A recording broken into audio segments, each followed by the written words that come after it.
अब तुरंत निर्वाचित हुई हैं, अभी आपने शपथ ग्रहण भी नहीं किया है, लेकिन शहर में जो अतिक्रमण चल रहा है उसके खिलाफ आपने मोर्चा खोला। नहीं, देखिए, शहर में जो अतिक्रमण कर रहा है उसके लिए मोर्चा नहीं खोला है। उन बेसहारों के लिए मैं वहां खड़ी हुई थी जिन्हें बिना नोटिस के लोग वहां खदेड़ने के लिए आए थे। जब तक आप पूर्व में सूचना नहीं किए, आप वहां कैसे घुस गए?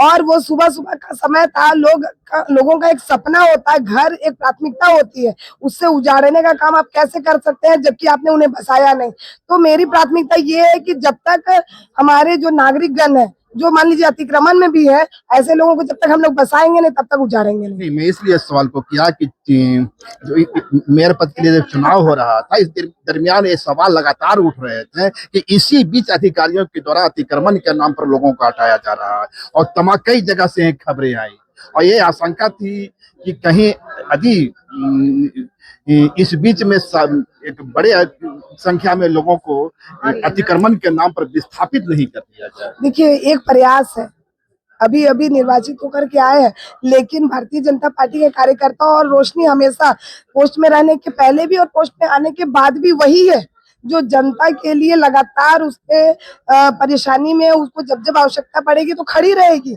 और उस दिन जो स्थिति थी वहां की कि सुबह सुबह का वक्त था और लोगों को बेघर करने के लिए अतिक्रमण हटाने के लिए इन्फोर्समेंट टीम आ गई थी, तो मेरा वहां जाना वाजिब था, क्योंकि आप समझिए कि किसी का सपना होता है घर, और जब तक उन लोगों को हम लोग बसाएंगे नहीं तब तक उनको उजाड़ने का अधिकार हम लोग को नहीं है।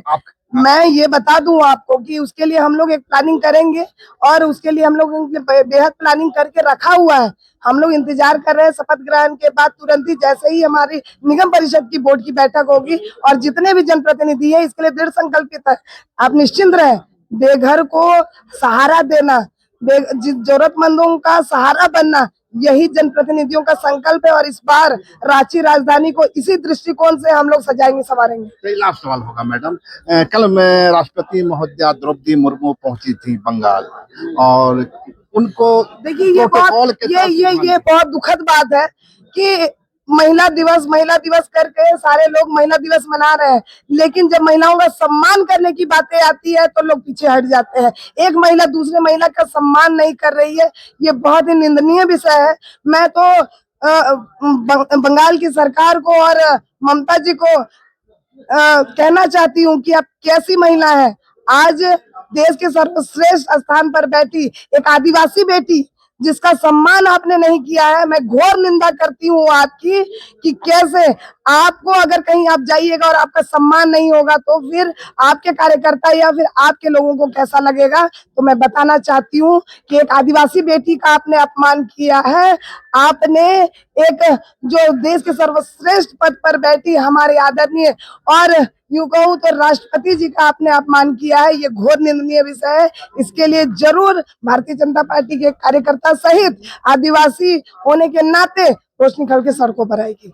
तो ये थे हमारे साथ रोशनी खलको जी, जिनका साफ मानना है कि शहर में अतिक्रमण के नाम पर जो बुलडोजर चल रहे हैं अब वह बंद होगा। पहले उन परिवारों को बसाया जाएगा, उनके सर पर छत देने की कोशिश की जाएगी, और इसके प्रोजेक्ट तैयार है, योजना तैयार है, उसके बाद ही किसी को विस्थापित किया जाएगा या अतिक्रमण के नाम पर बुलडोजर चलाने की अनुमति दी जाए।